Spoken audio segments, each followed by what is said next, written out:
രണ്ടക്ഷരത്തിൽ ഒളിപ്പിച്ച മഹാസാഗരം. മലയാളത്തിന് അതാണ് MT. മലയാളികളെ പ്രണയിക്കാനും സ്നേഹിക്കാനും പരിഭവിക്കാനും കാത്തിരിക്കാനുമൊക്കെ പഠിപ്പിച്ച ഗുരു. തകർന്നു തുടങ്ങുന്ന നായർ തറവാട് മുതൽ മഞ്ഞുപുതച്ച നൈനിറ്റാൾ വരെ പശ്ചാത്തലമാക്കിയ MT. എന്നും രണ്ടാം സ്ഥാനത്തേക്ക് തള്ളപ്പെട്ട ഭീമൻ മുതൽ തന്നെയല്ലാതെ മറ്റൊരാളെയും സ്നേഹിക്കാൻ കഴിയാത്ത സേതു വരെ വ്യത്യസ്തതയുടെ പരമ്പരയാണ് MTയുടെ ഓരോ കഥയും. നോവലിസ്റ്റായി മാത്രമല്ല, സംവിധായകനായും തിരക്കഥാകൃത്തായും മലയാളി MTയെ സ്നേഹിച്ചു. തൂലികയാൽ അക്ഷരവിസ്മയം തീർത്ത MT വാസുദേവൻ നായർ എന്ന എഴുത്തുകാരന് 1 കോടി പ്രണാമം. പ്രിയപ്പെട്ട MT, മലയാളമുള്ളതുവരെയും നിങ്ങൾക്ക് മരണമില്ല. MT വാസുദേവൻ നായർ രചിച്ച മലയാളത്തിലെ പ്രശസ്തമായ നോവലാണ് രണ്ടാം മൂഴം.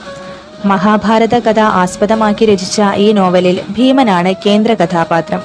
5 മക്കളിൽ ഒന്നാമനായ ഭീമനെ എല്ലായ്പ്പോഴും അർജുനനോ യുധിഷ്ഠിരനോ കഴിഞ്ഞ് രണ്ടാം മൂഴമേ ലഭിക്കുന്നുള്ളൂ. പാഞ്ചാലിയുടെ കാര്യത്തിലും ഇത് തുടരുന്നു. ഇതാണ് പേരിനു പിന്നിൽ. 1985 വയലാർ അവാർഡ് നേടിയ നോവലാണ് രണ്ടാം മൂഴം. മനസ്സിൽ ഭീമസേനൻ എന്ന കഥാപാത്രത്തെക്കുറിച്ചുള്ള തെറ്റിദ്ധാരണകൾ നീക്കിയ പുസ്തകമാണ് രണ്ടാം മൂഴം. കഠിനമായ ശക്തിയേറിയ ശരീരത്തിനുള്ളിൽ ആരും കാണാതെ പോയ ഒരു ലോലഹൃദയം തുറന്നു കാണിക്കുന്ന മഹാഭാരത കഥയുടെ മറ്റൊരു തലം. ശത്രുവിനോട് ദയ കാട്ടരുത്. ദയയിൽ നിന്ന് കൂടുതൽ കരുത്തു നേടിയ ശത്രു വീണ്ടും നേരിടുമ്പോൾ അജയ്യനാകും. അതാണ് ഞങ്ങളുടെ നിയമം. മൃഗത്തെ വിട്ടുകളയാം, മനുഷ്യന് രണ്ടാമതൊരവസരം കൊടുക്കരുത്. രണ്ടാം മൂഴത്തിലെ ഏറെ പ്രിയപ്പെട്ട ഒരു ഭാഗമാണ് ഇത്. എല്ലായ്പ്പോഴും ജീവിതത്തിൽ കൈവിടില്ല എന്ന് തീർച്ചപ്പെടുത്തിയിട്ടുള്ള തീരുമാനങ്ങളൊന്ന് വായിച്ചിട്ടുള്ളത് രണ്ടാം മൂഴത്തിൽ നിന്നാണ്. ജന്മം മുഴുവൻ രണ്ടാം മൂഴത്തിനായി കാത്തുനിന്ന ഭീമൻ, ചൂത് കളിച്ച് എല്ലാം കളയുന്ന യുധിഷ്ഠിരന്റെയും വില്ലാളിയായ അർജുനന്റെയും ഇടയിൽ ഒരിക്കലും നായകനാകാൻ കഴിയാതിരുന്ന ഭീമൻ, എത്രയോ ചോദ്യങ്ങൾ ബാക്കി വയ്ക്കുന്ന പ്രണയകഥയാണ് രണ്ടാം മൂഴം.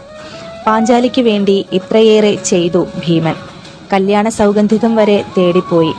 കൗരവസഭയിൽ അപമാനിക്കപ്പെട്ടപ്പോൾ ദുശാസനന്റെ രക്തം കുടിക്കുമെന്ന് ശപഥം ചെയ്ത് ദുശാസനന്റെ മാറു പിളർന്ന് ആ രക്തം കൊണ്ട് ദ്രൗപദിയുടെ മുടി കഴുകുന്ന ഭീമൻ.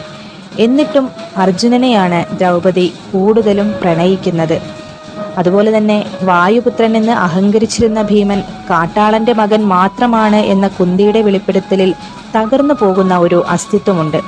അതുപോലെയാണ് ഹിഡിംബി എന്ന രാക്ഷസിയിൽ പിറന്ന ഭീമന്റെ മകൻ ഘടോൽഗജൻ മരിക്കുമ്പോഴും അതാരും പരിഗണിക്കുക പോലും ചെയ്യാതിരുന്നത്.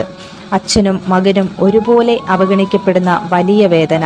അങ്ങനെ എത്ര തലങ്ങളാണ് രണ്ടാം മൂഴത്തിലുള്ളത്. 1977 നവംബർ മാസത്തിൽ മരണം തന്റെ അടുത്തെത്തിയിട്ട് തിരിച്ചുപോയി. അതിനുശേഷമാണ് രണ്ടാം മൂഴം എഴുതിയതെന്ന് MT തന്നെ പറഞ്ഞിട്ടുണ്ട്. രണ്ടാം മൂഴത്തിൽ ജീവിതത്തിലേക്ക് തിരിച്ചെത്തുന്ന MT പറയുന്നത്, എന്നും രണ്ടാം മൂഴക്കാരനായി അവഗണിക്കപ്പെട്ട ഇതിഹാസ കഥാപാത്രത്തിന്റെ വേദനയാണ്. മലയാളി ഇങ്ങനെ നെഞ്ചോട് ചേർത്ത മറ്റൊരു പുസ്തകമില്ല. വ്യാസൻ പറയാൻ ബാക്കി വെച്ചതൊക്കെ മലയാളിക്ക് MT പറഞ്ഞു കൊടുക്കുന്ന പുസ്തകം കൂടിയാണ് രണ്ടാം മൂഴം എന്ന് വിശ്വസിക്കാനാണ് ഇഷ്ടം. വാനപ്രസ്ഥത്തിന് അവസാനം മുൾച്ചെടികൾക്കിടയിലേക്ക് വീണുകിടക്കുന്ന ദ്രൗപദിയിലേക്ക് മടങ്ങിയെത്തുന്ന ഭീമനുണ്ട്. ദ്രൗപദി കണ്ണു തുറക്കുന്നതും കാത്ത് യുധിഷ്ഠിരന്റെ വിളി പോലും കേൾക്കാതെ തിരികെ വരുന്ന ഭീമൻ. ഇത്രയും മനോഹരമായ മറ്റൊരു പ്രണയമില്ല MTയുടെ ഒരു കൃതിയിലും എന്നാണ് വിശ്വാസം.